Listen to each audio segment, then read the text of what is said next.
अभी मैं एक ग्रामर के कॉन्सेप्ट के बारे में आपको बताने जा रहा हूं। जो टू क्या है? टू एक प्रीपोजिशन के रूप में हम लोग जानते हैं, लेकिन हर समय ये टू प्रीपोजिशन का काम नहीं करता है। जैसे हम देख रहे हैं he has to go, he has to say something, he has to go somewhere. तो यहां पर आप देख रहे हैं वर्ब के साथ वर्ब का पहला रूप के आगे क्या लगा हुआ है? टू। तो वर्ब 2 + V1 इसको हम लोग इंफिनिटिव बोलते हैं। तो यहां पर ये टू आपको प्रीपोजिशन नहीं है, इस धोखे में मत रहिए। जैसे my friend is close to me, अब यहां पर ये टू आपको प्रीपोजिशन है, इसलिए इसके बाद कोई नाउन या प्रोनाउन है। यहां पर देखिए टू के बाद कोई वर्ब है जो आपको इंफिनिटिव वर्ब का पहला रूप है, लेकिन यहां पर देखिए आप कोई नाउन या प्रोनाउन का ऑब्जेक्टिव रूप है। तो इसलिए यहां पर आपको क्या है? ये टू प्रीपोजिशन है। फिर देखिए I am looking forward to meeting you. तो I am looking forward to के बाद यहां पर मीटिंग है। ये मीटिंग क्या है? आपको एक जेरंड है, क्या है कि मीट आईएनजी लगा हुआ है इसमें, वर्ब के साथ आईएनजी।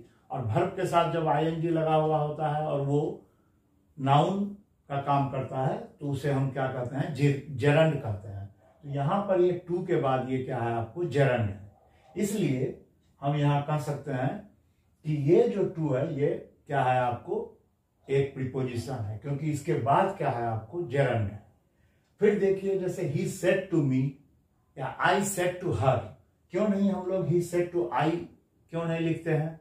क्योंकि यहां पर प्रीपोजिशन है ये टू, और प्रीपोजिशन के बाद हर समय आपको जो नाउन या प्रोनाउन होता है उसका ऑब्जेक्टिव केस में लिखा जाता है। इसलिए यहां पर आई नहीं होकर के ये ऑब्जेक्टिव केस में मी हुआ। या ही सेड टू हर बोलते हैं, ही सेड टू शी नहीं बोलते हैं।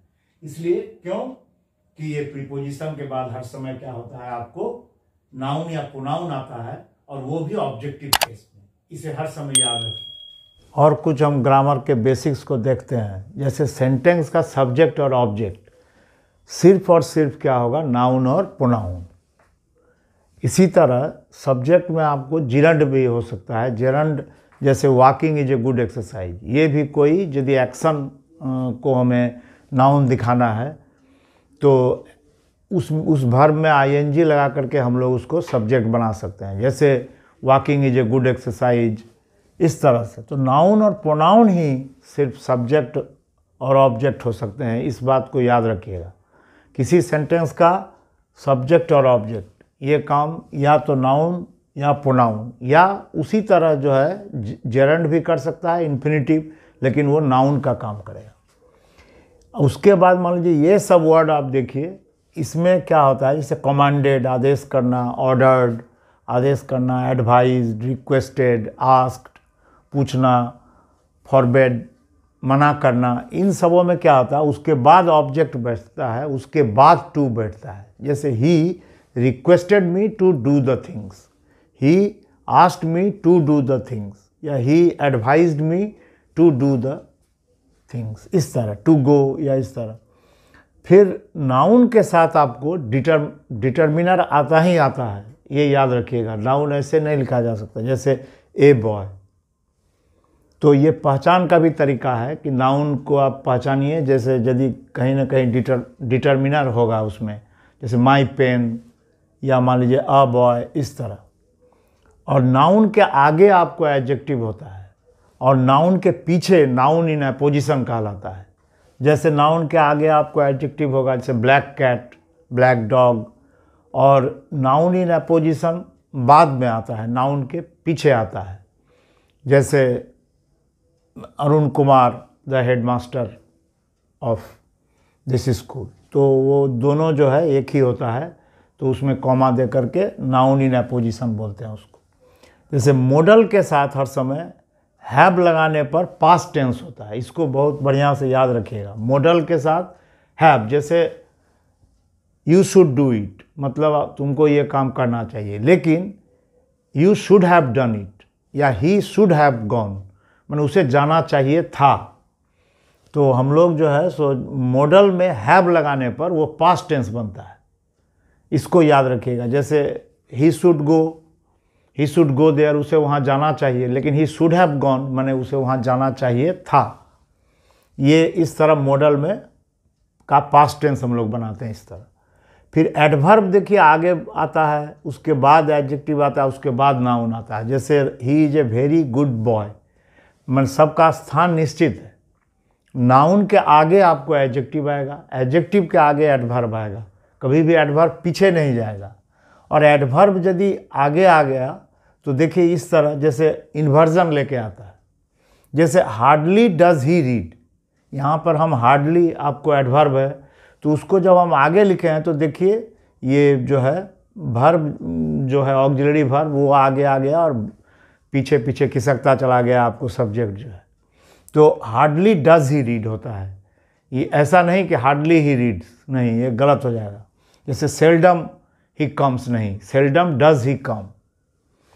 तो यहाँ पर ये इन्वर्जन लेके आती है। यदि हम एडवर्ब से आगे लगाते हैं, जैसे हम लोग जानते हैं जो hardly had he reached there when, तो इस तरह तो हार्डली या नो सूनर, जैसे no sooner did he reach there. तो इस तरह से आपको क्या लगाना पड़ता है, उसके बाद आपको ऑक्सिलरी लगाना पड़ता है जो एडवर्ब के जस्ट बाद। तो इसको बोलते हैं हम लोग इन्वर्जन। यहाँ जो है सब्जेक्ट पीछे खिसक जाता है। डू डज डिड के साथ हमेशा भी का वर्ब का पहला रूप होता है, इसे याद रखिएगा। जैसे he does not read, did he read, did he go there, I do not read. तो इसमें हर समय भी वन होगा जब आपको do does did auxiliary verb का जब काम करता है तो।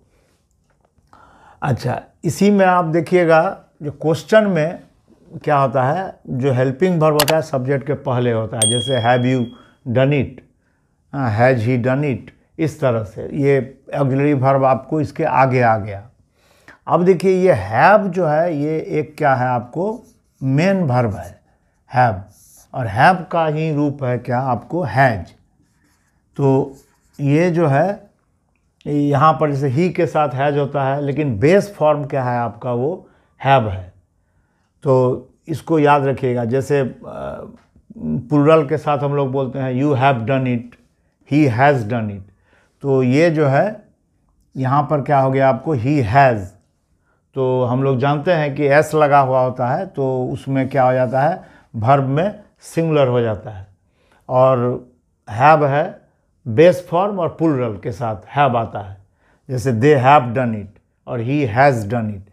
तो इसमें भी देखिए एस लगा हुआ है। जैसे गो का गोज होता है, ईट का ईट्स होता है ना। बेस फॉर्म में जब हम लोग एस लगा देते हैं तो ये जो है उल्टा होता है। जैसे मान लीजिए कि आपको नाउन में वो सिंगुलर होता है और प्लूरल में एस या एस होता है नाउन में, लेकिन वर्ब में उल्टा होता है। वर्ब में आपको जो है ईट का ईट्स होता है, तो ये जो है सिंगुलर हो गया और ये प्लूरल है।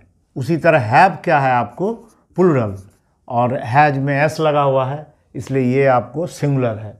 तो वर्ब सिंगुलर, तो सब्जेक्ट सिंगुलर के साथ वर्ब सिंगुलर, और सब्जेक्ट प्लूरल के साथ वर्ब भी प्लूरल, इसको याद रखिएगा। तो ये हैव आपको बेस फॉर्म है, और डू डज डिड ये भी आपको ऑक्सिलरी का काम करता है। डू इसका बेस फॉर्म है, और उधर बी जो वर्ब है उसका बेस फॉर्म बी है। तो इस तरह से हम लोग इस बेसिक्स को याद रखेंगे।